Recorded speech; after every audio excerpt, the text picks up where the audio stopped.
সাবেক ছাত্র নেতা নাজমুল সাকিব পিন্টু। প্রিয় সমাবেশ, এ পর্যায়ে বক্তব্য রাখছেন জাতীয়তাবাদী ছাত্র দল কেন্দ্রীয় সংসদের সাবেক সভাপতি, সাবেক সাধারণ সম্পাদক, বিএনপি কেন্দ্রীয় জাতীয় নির্বাহী কমিটির সম্মানিত তথ্য বিষয়ক সম্পাদক জননেতা জনাব আজিজুল বারী হেলাল। বক্তব্য রাখছেন জননেতা জনাব আজিজুল।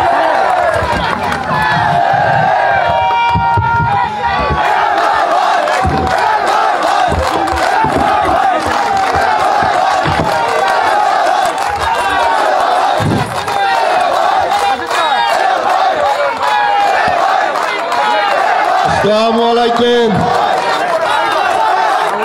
প্রিয় সুলতান মহলবাসী, আরে আর পিছনে আসেন না, আরে কত বড় কথা না কেন, এবং সাধারণ মানুষরা, আমি প্রথমে আপনাদেরকে 3-4 সেকেন্ড আপনারা করেন কেন? এটা মিডিয়া সেল, এটা আমাদের বাংলাদেশের ঐক্যের প্রতীক মাটি মানুষের নেত্রী, উন্নয়নের নেত্রী, উৎপাদনের নেত্রী, দেশ নেত্রী বেগম খালেদা জিয়ার পক্ষ থেকে এই দেবতলী মহলবাসীকে আইজগাতি ইউনিয়নের সমগ্র জনগণকে জানাচ্ছি সালাম, শুভেচ্ছা এবং অভিনন্দন। একই সাথে আমাদের দল বাংলাদেশ জাতীয়তাবাদী দল বিএনপির ভারপ্রাপ্ত চেয়ারম্যান, যিনি 17 বছর নির্বাসনে থেকে এই বাংলাদেশের উপর যে ফ্যাসিবাদ এবং মাফিয়া চেপে বসেছিল, তার বিরুদ্ধে যে 17 বছর আন্দোলন এবং সংগ্রাম হয়েছে, সেই সংগ্রামে বাংলাদেশের মানুষকে নেতৃত্ব দিয়েছেন, পরিকল্পনা করেছেন, উৎসাহ জুগিয়েছেন, উদ্দীপনা জাগিয়েছেন আমাদের সেই নেতা তারেক রহমানের পক্ষ থেকে আপনাদের সবাইকে জানাচ্ছি সালাম, শুভেচ্ছা এবং অভিনন্দন। প্রিয় এলাকাবাসী, প্রিয় আমার জন্মভূমি, এই সুন্দর সহজ সরল মানুষগুলো এই পরান্ত বিকালের সন্ধ্যার আগমনে আমি আপনাদের এখানে যে কৃষক সমাবেশ হচ্ছে, সেই কৃষক সমাবেশের উদ্দেশ্য এবং লক্ষ্য নিয়ে কিছু কথা বলতে চাই। বাংলাদেশের মানুষ জড়িত এবং বেশিরভাগ মানুষ আবার বেকারও, তাই না? এখন এই পেশায় যারা জড়িত, আমরা জরিপ করে দেখেছি বাংলাদেশে 40% মানুষ কৃষি কাজের সাথে জড়িত, প্রায় 40% উপরে, 40.50, অর্থাৎ 40% উপরে মানুষ কৃষির সাথে জড়িত। তাদেরকে আপনি কৃষক বলবেন না কৃষিজীবী বলবেন, সেটা আপনাদেরই ব্যাপার, কিন্তু আমরা রাজনৈতিকভাবে তাদের সবাইকে কৃষক বলে সম্মানিত করতে চাই। এবং দেখা গেছে যে এই কৃষি পেশার সাথে যারা জড়িত, তারা যে টাকা ইনকামটা করে,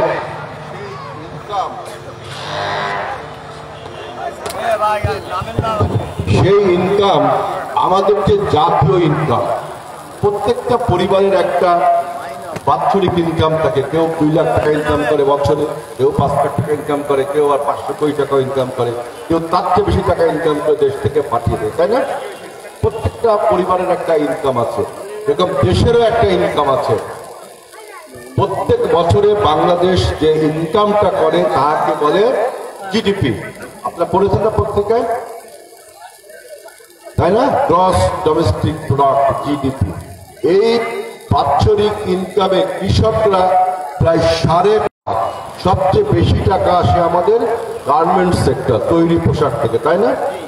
সেকেন্ড টাকা আসে আমাদের বিদেশে যে ভাইরা থাকে, প্রবাসী ভাইরা, ওইটাকে বলে রেমিটেন্স। ওই রেমিটেন্স হলো আমাদের সেকেন্ড ইনকাম।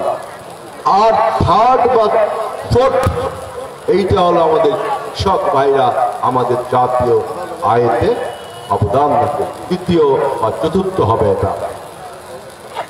এই কৃষক ভাইদের ভাগ্যের যদি আমরা পরিবর্তন না করতে পারি, তাহলে এই কৃষক ভাইরা আমাদের খাদ্য দ্রব্য উৎপাদন করে, তাই না? একসময় দেখবেন কৃষকদের একটা নিয়ম ছিল, তারা যে বাৎসরিক যে রবি ফসল বা খরিফ ফসল লাগাতো, আলু, পেঁয়াজ, বেগুন, ধান, পাট, টমেটো, সবকিছু তার বীজটা তারা সংরক্ষণ করতো, তাই না? আপনার 1 মণ আলু উঠালেন, 1 সের কি 1.5 সের আলু আপনার রেখে দিতেন, পরের বছর তার গজ উঠলে লাগাবেন। এখন কিন্তু দেখবেন এই সিস্টেম আর নেই, সমস্ত কৃষককে দোকান থেকে বীজ কিনতে হয়, তাই না? অর্থাৎ কৃষক বীজের উপর তার মালিকানা হারিয়েছে, ঠিক না? আমরা বিএনপি যদি আল্লাহর রহমতে রাষ্ট্র পরিচালনার দায়িত্ব পাই, তাহলে এই বীজের মালিকানা ইনশাআল্লাহ কৃষকদের হাতে ফিরিয়ে দেব। যতই আপনার ব্যবসায়ী বলেন, আন্তর্জাতিক ব্যবসায়ী বলেন, আন্তর্জাতিক সংগঠনও আছে এই বীজ ব্যবসার, আপনারা যাই বলেন, আমরা আবার সেই অর্গানিক খাদ্য অর্থাৎ জৈব খাদ্য উৎপাদনের জন্য আমরা এই বীজের মালিকানা কৃষকের হাতে ফিরিয়ে দিব। আমাদের নেতা তারেক রহমান কৃষকদের উদ্দেশ্যে একটি সুন্দর কথা বলেছে, এই কথা এর আগে কেউ বলেনি। যেভাবে আমাদের বাংলাদেশের স্বাধীনতার ঘোষক শহীদ রাষ্ট্রপতি জিয়াউর রহমান খাল খনন একটা নতুন উদ্যোগের মাধ্যমে আমাদের সেচ ব্যবস্থার উন্নয়ন করছেন এবং ধান উৎপাদন, পাট উৎপাদন সব বেড়ে চলেছে, ঠিক একইভাবে আমাদের তারেক রহমান একটা নতুন কথা বলেছেন, যেটা যেই কথার সাথে ইউরোপের কৃষি ব্যবস্থার অনেক মিল পাওয়া যায়। তিনি বলেছেন যে প্রত্যেকটা কৃষি পরিবারে, কৃষক পরিবারে যে ৪৫% মানুষ কৃষি পেশার সাথে জড়িত, প্রত্যেক পরিবারে একটা ফার্মার্স কার্ড দেওয়া হবে। এই ফার্মার্স কার্ডের নাম শুনেছেন? পত্রিকায় এসেছে, তারেক রহমান বলেছেন বিএনপি ক্ষমতায় আসলে কৃষকদের ফার্মার্স কার্ড দেওয়া হবে, অর্থাৎ কৃষকদের একটা কৃষি কার্ড। কার্ডের বাংলা কি বলবেন? কৃষি ছাড়পত্র বা লাইসেন্স যাই বলেন, তাই না? একটা কার্ড দেওয়া হবে। এই কৃষক এই কার্ড দ্বারা সে তার জমিতে উৎপাদনের জন্য বীজ, চারা, সার, কীটনাশক যা কিছু প্রয়োজন সব বিনামূল্যে সরকার দিবে। এইটাকে বলা হয় ফার্মার কার্ড। এই কার্ডের আরেকটি বিউটি, চমৎকার দিক আছে, সেটা হলো কি? নারীর ক্ষমতায়ন, অর্থাৎ আমাদের গ্রাম বাংলার নারীদেরকে ক্ষমতাবান করবার জন্য এই কার্ডের মালিক হবে সমস্ত কৃষি পরিবারের যিনি গৃহিণী, কৃষাণী, সেই আমাদের মা, তিনি হবেন এই কার্ডের মালিক। সুতরাং যদি কেউ গন্ডগোল করেন, এই কার্ড থেকে কোনো সুবিধা পাবেন না, তিনিই হবে তার মালিক। এটা আমাদের নেতার একটা নতুন উদ্যোগ, যে কৃষক পরিবারকে সহায়তা করা এবং আমাদের মাদেরকে সম্মানিত করা এবং একটা কার্ডের মালিক করা, যে তারা তাদের দায়িত্বে কৃষি পণ্য বিনামূল্যে সরকার থেকে পাবে। আমাদের নেতা তারেক রহমান এই সমস্ত দরিদ্র পরিবারকে সম্মানিত করবার জন্য ইউরোপে যে ব্যবস্থা আছে, যে সোশ্যাল সমাজ রাষ্ট্র মানুষকে খাদ্য নিরাপত্তা দেয়, এই খাদ্য নিরাপত্তার জন্য আমরা ফ্যামিলি কার্ডের ব্যবস্থা করবো। শুনেছেন না ফ্যামিলি কার্ডের কথা? যারা এখানে সিনিয়র সিটিজেন আছেন তারা রেশন কার্ডের নাম শুনেছেন না? খয়েরি রঙের একটা কার্ড ছিল, আমরা তেল, নুন, ঝাল, আপনার গম, চাল অল্প মূল্যে পেতাম। আর আমরা যে ফ্যামিলি কার্ডটা দরিদ্র পরিবারকে বিএনপি যদি আল্লাহর রহমতে দেশ পরিচালনা করে, আমরা ফ্যামিলি কার্ড দেব। সেই ফ্যামিলি কার্ডের বিনিময়ে তারা নিত্য পণ্যগুলো আপনার বিনামূল্যে বাংলাদেশ সরকার তাদেরকে দিবে। এই কার্ডের আরেকটা বিউটি আছে, সেটাও ওই একই রকম, আমাদের মাদেরকে সম্মানিত করা, আমাদের নারীদেরকে ক্ষমতায়ন করা। ওই কার্ডের মালিকও হবে ওই আমাদের মা বা আমাদের এই নারীরা। অর্থাৎ গন্ডগোল করলে কিন্তু ওই কার্ড দ্বারা আপনারা বিনামূল্যে জিনিস পাবেন না, তাই না? এইভাবে আমাদের নারীদেরকে তারেক রহমান ক্ষমতায়ন করবার জন্য এই ফ্যামিলি কার্ড এবং ফার্মার্স কার্ডের ব্যবস্থা করছে।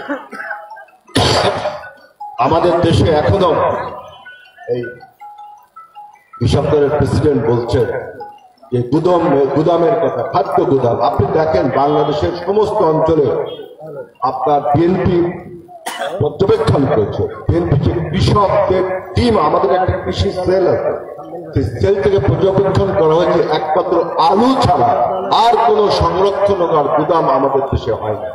সুতরাং টমেটো বলেন, সিম বলেন, পেঁয়াজ বলেন, রসুন বলেন, অন্যান্য যে মৌসুমী ফসলগুলো আছে এগুলো ওই মৌসুমে কফি না বিক্রি করতে পারলে মানুষ রাস্তায় ছেড়ে দেয়, তাই না? আমরা যদি কোল্ড স্টোরেজে রাখতে পারি তাহলে এটা যে সময় আপনার মৌসুম না সেই সময় আমরা কম মূল্যে কিনে খেতে পারি, তাই না? এবং কৃষকও তার উৎপাদিত মূল্য ফেরত পায়। এই জন্য বাংলাদেশে শুধু আলু ছাড়া অন্যান্য কোল্ড স্টোরেজ তৈরি করবার জন্য আমাদের নেতা তারেক রহমান বিএনপির উদ্যোগে আমরা যদি রাষ্ট্র পরিচালনার দায়িত্ব পাই তাহলে আমরা এই উন্নত মানের কোল্ড স্টোরেজ তৈরি করব, যেখানে টমেটো, সিম, বেগুন এইগুলোকে সংরক্ষণ করা যায়। এখন একটা রাজনৈতিক বক্তব্য দেব, সেটা হলো যে দেখেন বাংলাদেশ কিন্তু কৃষি প্রধান একটা দেশ, তাই না? মানে আমি আগের যে দুটো বলেছি গার্মেন্টস এবং রেমিটেন্স, এটা কিন্তু বিদেশের সাথে সম্পর্ক। দেশীয় যে শিল্প তার মধ্যে কৃষি সবচেয়ে প্রথম, তাই না? সেই কৃষি খাতকে আমরা এমন একটা রাজনৈতিক চালের মধ্যে, এমন একটা রাজনৈতিক জালিয়াতির মধ্যে গত 17 বছর পড়েছিলাম যে আমাদের এই দেশের একজন কৃষি বিজ্ঞানী তিনি দিল্লি বিশ্ববিদ্যালয়ের ছাত্র ছিলেন। দিল্লি বিশ্ববিদ্যালয় থেকে অনার্স, মাস্টার্স, পিএইচডি, পোস্টডক সব করেছেন। করে তিনি একটা আন্তর্জাতিক সম্মেলনে গিয়েছেন, কৃষি সম্মেলনে। সেখানে যে তিনি তার থিসিস পেপার বা বক্তব্যে বলছে যে বাংলাদেশের যেহেতু আয়তন কম, লোক বেশি, সুতরাং এখানে ফসলি জমি কম, এখানে আমরা মিল কলকারখানা তুলতে পারি, কৃষি উৎপাদনটা করবে ভারত, সেখান থেকে আমরা কিনে নিব। অতএব আন্তর্জাতিক সাহায্য সংস্থা কৃষির যে ফুড অ্যান্ড এগ্রিকালচার সমস্ত কমিটি সংস্থা আছে, তারা যে টাকাটা দিবে এটা ভারত সরকার পাবে, ওরা কৃষি উৎপাদন করবে, আমরা বাংলাদেশটা কিনে নেব। এরকম দেশদ্রোহী বক্তব্য কখনো শুনেছেন? এরকম একটা দেশদ্রোহী কনস্পিরেসির মধ্যে গত 17 বছর আমাদের কৃষি আটকে রয়েছে। কিন্তু আমাদের নেতা তারেক রহমান বিএনপি আমরা এই কৃষির জন্য যে সেল গঠন করেছি, আমরা কৃষকদের জন্য আমরা শস্য বীমা এবং ফসলের বীমা তৈরি করছি। বিমাতে তো বোঝেন যে বন্যা, খরা বা কোনো দৈবক্রমে আকস্মিকতার খাতিরে যদি ফসল নষ্ট হয়ে যায়, আমরা কৃষককে সেই মূল্য পরিশোধ করব। তারপরে শস্য আপনি বাসায় গোলায় রেখে দিলেন, কোনো কারণে উৎপাদ বা কিছু একটা হয়ে গেল, সেখানেও আমরা কৃষি বীমার ব্যবস্থা করব। অর্থাৎ বাংলাদেশকে কৃষিতে স্বয়ং সম্পূর্ণ করবার জন্য শহীদ রাষ্ট্রপতি জিয়াউর রহমান যে কথাটি বলেছিলেন, সেই কথার পুনরাবৃত্তি করে আমরা বলতে চাই। শহীদ প্রেসিডেন্ট জিয়াউর রহমান বলেছিলেন আমাদের 12 কোটি মানুষের আছে 24 কোটি কর্মঠ হাত। আমাদের 12 কোটি মানুষের, শহীদ প্রেসিডেন্ট জিয়াউর রহমান আমাদের এরকম লোক ছিল। এখন আছে আমাদের 18 কোটি। 18 কোটি মানুষের 36 কোটি কর্মঠ হাত। আর আছে কি? আল্লাহর দেওয়া পানি আর বাতাস। এই দিয়ে আমরা কৃষিকে স্বয়ং সম্পূর্ণ করব। অন্য কোন দেশের উপর নির্ভরশীল না হয়ে আমরা আভ্যন্তরীণভাবে আমাদের খাদ্যের জোগাড় করে আমরা স্বয়ং সম্পূর্ণ দেশ হিসেবে পরিচিতি পেতে চাই। আপনি দেখেন গত 17 বছর বাংলাদেশে গণতন্ত্রকে কিভাবে মাফিয়া ধ্বংস করেছিল। আমাদের বাংলাদেশ মাফিয়ার রাজত্বে, মাফিয়া বললাম এই কারণে যে 2008 সালে এমন একটা ষড়যন্ত্র বাংলাদেশে হয়েছিল, বাংলাদেশ বিরোধী ষড়যন্ত্র, যেটাকে আপনারা সবাই 111 হিসেবে জানেন। সেই ষড়যন্ত্রে বাংলাদেশের গণতন্ত্র, বাংলাদেশের স্বাধীনতা, বাংলাদেশের সার্বভৌমত্ব বন্ধক রাখা হয়েছিল প্রতিবেশী রাষ্ট্র ভারতের কাছে।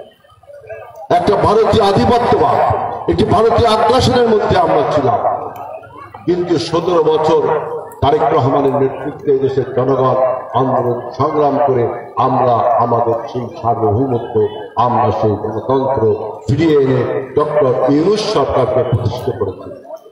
আমরা সবাই তাকে সমর্থন করি, সবাই তাকে শতভাগ সমর্থন করে ডক্টর ইউনূস সরকারকে আমাদের বিপ্লবের সরকার, আমাদের অভ্যুত্থানের সরকার, আমাদের আন্দোলনের সরকার হিসেবে আমরা প্রতিষ্ঠা করতে চাই।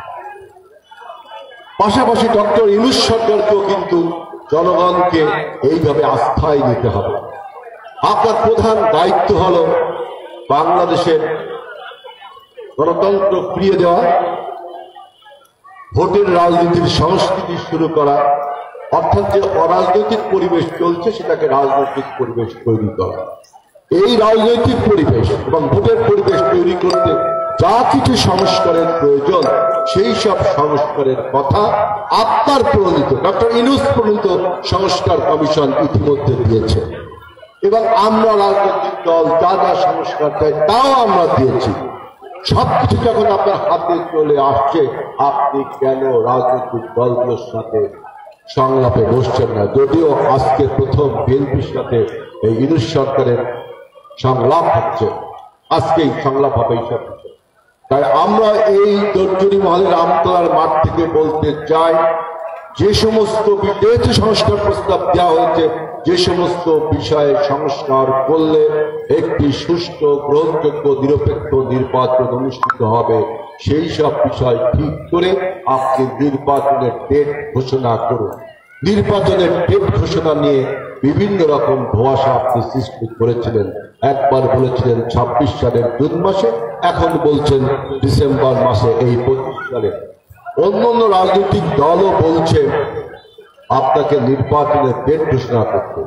আমরা পাশাপাশি একই কথা বলতে চাই, আপনার যে সরকার, সেই সরকারের মেয়াদে কতদিন তা নির্দিষ্ট করুন। জনগণ কিন্তু জানে না যে আপনার সরকারের মেয়াদ কতদিন, আপনিও কিছু বলছেন না। শুধু নির্বাচনের ডেট ঘোষণা করলে কিন্তু সরকারের মেয়াদ কতদিন সেটাও আপনাকে ঘোষণা করা উচিত। এবং কেন ডিসেম্বরে পর্যন্ত আপনি নির্বাচনকে টেনে নিয়ে যেতে চান? কেন জুন, জুলাই, আগস্ট মাসে হবে না? যেহেতু নির্বাচন কমিশন ইতিমধ্যে বলেছে যে এপ্রিল মে মাসের মধ্যে তার সমস্ত ভোটার লিস্ট হালনাগাদ সহ অন্য যে আসন বিন্যাস, ডিলিমিটেশন সব কাজ করা হয়ে যাবে, তারপরেও আপনি কেন ডেটকে বাড়িয়ে চলেছে? আপনার পারফরমেন্সের দুর্বলতা রয়েছে। আমরা বহুবার বলেছি আপনি সরকার চালাতে ব্যর্থ হচ্ছে, আইন শৃঙ্খলার পরিস্থিতি অবনতি হচ্ছে, খাদ্যমূল্যের দাম হু করে বাড়ছে, আপনি কমাতে পারছেন না। আজকে বাংলাদেশে এমন অবস্থা সৃষ্টি করেছেন যে মানুষ তার আইন নিজের হাতে তুলে নিয়েছে। গত 2 দিন ধরে যে সমস্ত ভাঙচুর হচ্ছে, এই ভাঙচুরকে তো আপনি আপনার যে প্রশাসন রয়েছে সেই প্রশাসন দিয়ে মোকাবেলা করতে পারলেন না। যে সমস্ত ঘটনা ঘটছে তাকে তো জনগণ আইন নিজের হাতে তুলে নিল, প্রশাসন কেন নীরব নিশ্চুপ হয়ে দাঁড়িয়ে থাকলো? এ বিষয়ে তো বিএনপি অনেকবার বলেছে যে প্রশাসনের সর্বত্র এই পরাজিত মাফিয়া হাসিনার ভূত প্রেতাত্মারা লুকিয়ে রয়েছে, আর এই সমস্ত প্রেতাত্মাকে দিয়ে আপনি প্রশাসন চালাতে পারবেন? আপনি যে সংস্কার করে চিল্লাই মরছেন, এই সংস্কার বাস্তবায়ন করবেন এই প্রশাসনের লোকরা। এই প্রশাসনে কারা রয়েছে? আপনার প্রাক্তন আইজি শেখ হাসিনার, এই মাফিয়া হাসিনার নিয়োজিত প্রাক্তন আইজি বেনজির বলেছে না যে 90% পুলিশের লোক, 90% প্রশাসনের লোক আওয়ামী লীগে জড়িত। আপনারা সোশ্যাল মিডিয়া, টেলিভিশন দেখেছেন না? বেনজির বলেছে। এই 90% লোক যদি প্রশাসনে থাকে আওয়ামী লীগের, ফ্যাসিবাদে পরাজিত ফ্যাসিবাদের দোষরকে, এরা আপনার সামাজিকভাবে অপরাধ করছে, এরা যদি প্রশাসনে থাকে তাহলে সেই প্রশাসন দিয়ে আপনি কি দেশটা চালাতে পারবেন, সেই প্রশাসনকে সংস্কার করতে পারবেন। এজন্য আমরা বলছি আপনার দুর্বলতা রয়েছে পারফরমেন্সে, কারণ আপনি বাসর রাতে বেড়ালটা মারতে পারেননি। 5ই আগস্টে যা করা উচিত ছিল আজকে 6 মাস পর্যায়ে সেই কাজ করলে হবে আপনি 5ই আগস্টে ছাত্ররা বলল পরীক্ষা খারাপ, আমরা অটো পাস করবো, আপনারা মেনে নিলেন। আমরা তখন সবাই চিৎকার করে বলেছিলাম যে এই অন্যায় দাবি মানা উচিত হচ্ছে না। বিপ্লবের পরপরই আপনি ছেলেরা পরীক্ষা দিবে না, আপনি সেই দাবি মেনে নিলেন। এর ফলে কি হলো, বাংলাদেশের সমস্ত লোক যারা 17 বছর বঞ্চিত হয়েছিল, আপনার তারা আসলেই বঞ্চিত হয়েছিল, শেখ হাসিনা তো সবাইকে বঞ্চিত করেছে, তারা এখন দাবি দেওয়া পেশ করছে, আমার এই দাবি চাই, আমার সেই দাবি চাই। এই সরকার হলো অন্তর্বর্তীকালীন সরকার, তাকে দাবি দেওয়া পেশের সরকার পরিণত করেছেন আপনার নিজেকে, আপনার অদক্ষতা এবং আপনার অনভিজ্ঞতার কারণে, অথবা কোন ষড়যন্ত্রকারী আপনার পিছনে বসে আছে। আমরা বলেছি এই উপদেষ্টা পরিষদে পরাজিত হাসিনার প্রেতাত্মারা এই উপদেষ্টা পরিষদে রয়েছে, তারা আপনাকে ষড়যন্ত্র করছে, কারণ তারা বাংলাদেশকে অস্থিতিশীল করলে হাসিনার ফ্যাসিবাদের জয়গান হবে। কিন্তু মনে রাখবেন, গত 17 বছর আন্দোলন সংগ্রামের কঠিন আগুনে পুড়ে বিএনপি খাঁটি সোনা হয়ে বাংলাদেশের রাজনীতিতে পদার্পণ করছে। কোন ষড়যন্ত্র করে, কোন বিশ্বাসঘাতকতা করে বাংলাদেশের গণতন্ত্রকে, বাংলাদেশের গণঅভ্যুত্থানকে আর চিরমিনি খেলা যাবে না।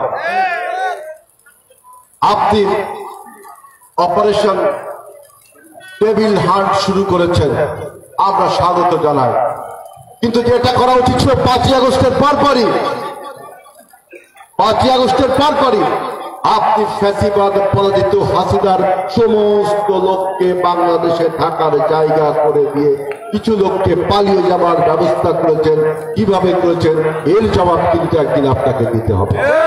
পালিয়ে যায়, আর যারা রয়ে গেছে তাদেরকে বিভিন্ন জায়গা পদায়ন করেছেন, ডিসি বানিয়েছেন, টিএনও বানিয়েছেন, এসপি বানিয়েছেন, পুলিশ কমিশনার বানিয়েছেন, আইজি বানিয়েছেন, বিভিন্ন প্রশাসনের ভিসি বানিয়েছেন, ইনস্টিটিউশন ডিসি বানিয়েছেন।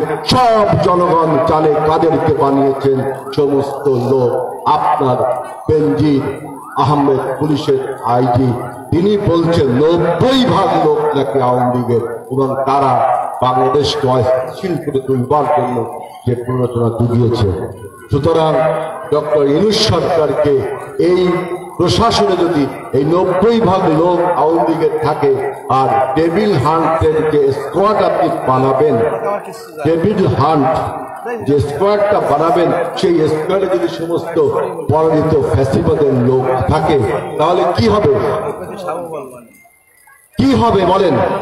আমি তাই প্রশ্ন করছি, টেবিলটাকে, টেবিল মানে শয়তান, খারাপ লোক, বদমাইশ লোক, টেবিল বলে, টেবিলটাকে নিশ্চিত করতে হবে। প্রশাসনের যে 90% লোক, পুলিশের যে 90% লোক, তাদেরকে দিয়ে যদি স্কোয়াড গঠন করেন, তাদের টেবিলটা হবে বিএনপি, জামাত, আপনার ওই যে বামপন্থী দল যারা হাসিনা বিরোধী আন্দোলন করছে, তারাই তো টেবিল হয়ে যাবে, তাই না? কিন্তু প্রকৃত টেবিল কারা?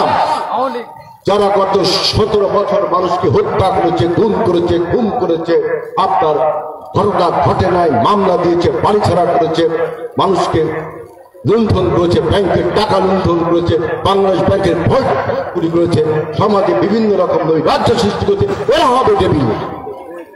কিন্তু যদি আপনি সেই table operation, table squad, table hunt যেটা প্রোগ্রাম করেছেন, সেখানে যদি এইভাবে আপনি পরাজিত ফ্যাসিবাদের লোকদেরকে দেন, তাহলে কিন্তু জনগণ সেটা মেনে নেবে না।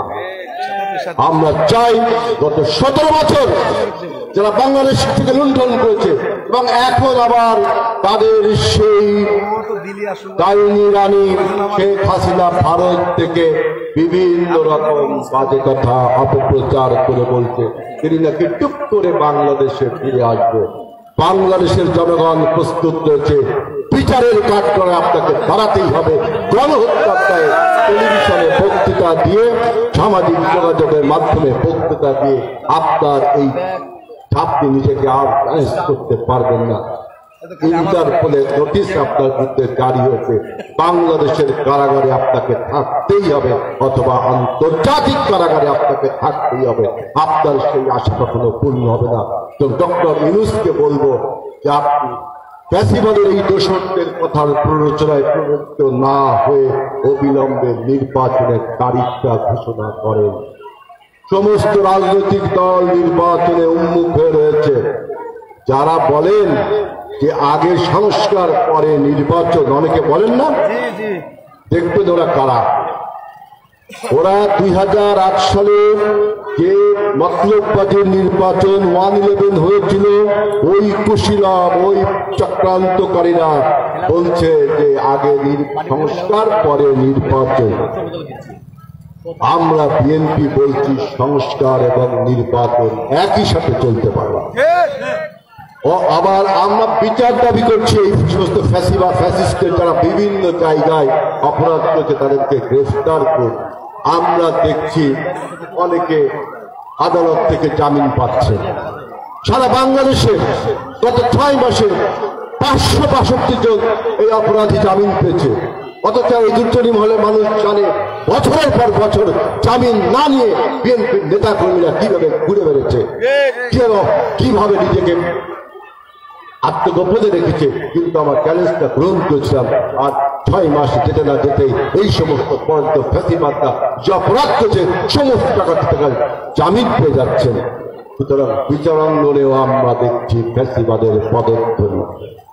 এই সমস্ত ফ্যাসিবাদকে অবিলম্বে গ্রেফতার, ফ্যাসিস্ট দোষরদের অবিলম্বে গ্রেফতার করতে হবে, বিচারের আওতায় আনতে হবে, তাদেরকে বিচারের কাঠগড়ায় দাঁড় করাতে হবে। আজকে অনেকে বলেন, একটা বক্তব্য আমি দিতে চাই, অনেকে বলেন যে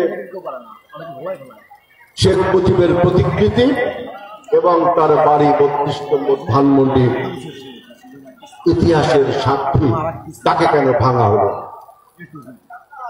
ছাত্র জনতা ভেঙেছে, বিএনপির সাথে জড়িত না, আপনারা সবাই জানেন, তাই না? আমার একটা বক্তব্য, যারা বলেন ইতিহাসের সাক্ষী, ইতিহাসের কিসের সাক্ষী? শাসনের না দুঃশাসনের সাক্ষী? যারা জুনিয়র নেতারা আছেন তারা সবাই জানেন 70 সাল পর্যন্ত শেখ মুজিবের বাড়ি, শেখ মুজিব ছিল বাংলাদেশে একটা রাজনৈতিক নেতৃত্ব, তাই না?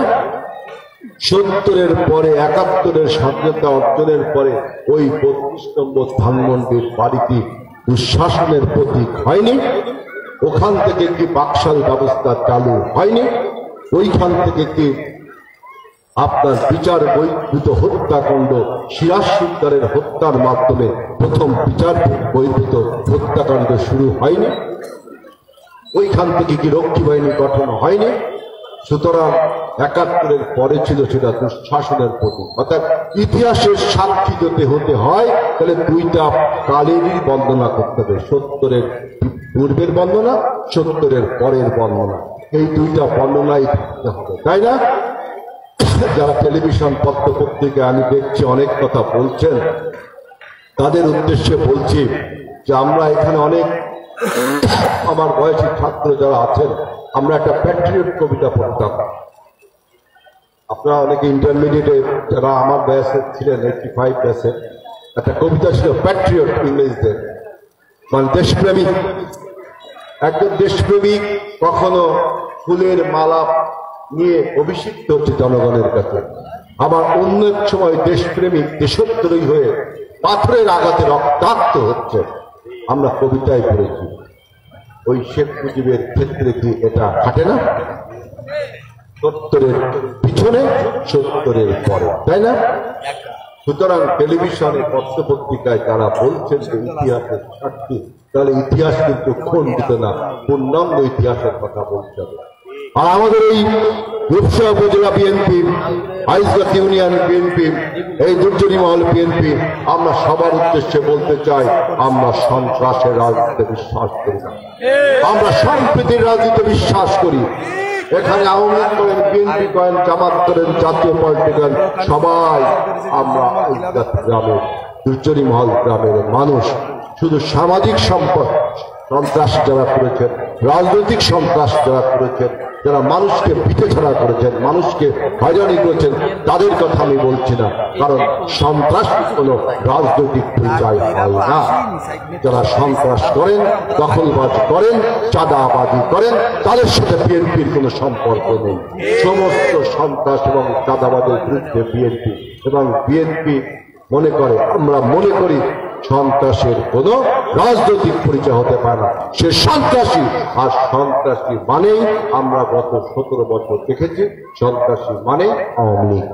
সুতরাং আমরা এই আমাদের আইজগত ইউনিয়নকে আমরা ঐক্যবদ্ধভাবে আমরা নতুন দিনের একটা রাজনীতি শুরু করব। সবাই একসাথে ঐক্যবদ্ধ থাকবো, রাজনৈতিক হোক, সামাজিক হোক, সব কাজে আমরা ঐক্যবদ্ধ থাকবো। আমাদের গ্রামের খেলাধুলা থেকে শুরু করে সামাজিক অনুষ্ঠান সবাই ঐক্যবদ্ধভাবে থাকবো। কেউ কারো বিরুদ্ধে আমরা অস্ত্র ধরবো না, লাঠিও ধরবো না, বরঞ্চ আমরা সৌহার্দ্যের হাত বাড়িয়ে দেব। আমরা সবাই ঐক্যবদ্ধ থাকলে ইনশাল্লাহ এই রূপসার মানুষ একদিন বাংলাদেশকে নেতৃত্ব দেবে। এই রূপসার মানুষ রূপসাকে একটা আধুনিক রূপসা, মডেল রূপসা হিসেবে গড়ে তুলবে। যে মাঠে দাঁড়িয়ে আমি বক্তব্য দিচ্ছি, এই মাঠের নাম আমতলার মাঠ, দুর্জনী মহলের মাঠ। এই মাঠে ফুটবল খেলার স্মৃতি আমার রয়েছে, এই মাঠে ক্রিকেট খেলার স্মৃতি আমার রয়েছে, সবচেয়ে বেশি স্মৃতি রয়েছে এই মাঠে ভলিবল খেলার স্মৃতি, আরো বেশি রয়েছে প্রতি ঈদে আমরা এই মাঠে যে গরুর হাট বসে রাস্তাতে, তাই না? এই আমতলার মাঠ আমার শৈশবের জড়িত এই মাঠ। ইনশাআল্লাহ এই দুর্জনী মহল সরকারি প্রাথমিক বিদ্যালয় সহ আমাদের এই মাঠের সামগ্রিক উন্নয়নের সাথে বাংলাদেশ জাতীয়তাবাদী দল বিএনপি সব সময় থাকবে। এই দুর্জনী মহল মাঠে আমার আরেকটি স্মৃতি রয়েছে। 2018 সালের নির্বাচন আপনারা জানেন যে দিনের ভোট রাতে হয়েছিল, তাই না? আমি দুর্জনী মহল কেন্দ্রে সেদিন সকালে 11টা কি 12টার সময় আসলাম। অনেকে এখানে সাক্ষীও আছে।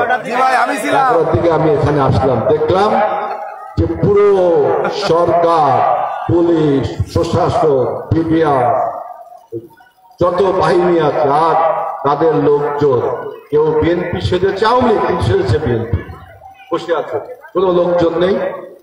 আপনার লাইনেও কোনো লোক নেই, ভিতরেও কোনো লোক, ভিতরে শুধু এজেন্টরা কিছু বসে আসে। সেখানে মহা উৎসবে সব ভোট, তাহলে 11টা বাজে সব ভোট নষ্ট হয়ে গেছে। বিডিআর একটা গাড়ি আসলো, আমি বললাম দেখেন এই হলো আপনার ভোটের অবস্থা। আমার ওই বিডিআর গাড়ি থেকে বলে, ভাই এইটাই সারা বাংলাদেশের চিত্র। তখন আপনারা জানেন এইখান থেকে আমি ভোট ডিক্লেয়ার ভোটে আমার ভোটার করার দরকার নেই, তাই না? সুতরাং এই দুর্জনী মহল গ্রামে অনেক স্মৃতি রয়েছে। ইনশাআল্লাহ এই আইজগাতির মানুষকে, দুর্জনী মহলের মানুষকে, রূপসার মানুষকে স্বাবলম্বী করবার জন্য আমরা জাতীয়তাবাদী দল বদ্ধপরিকর।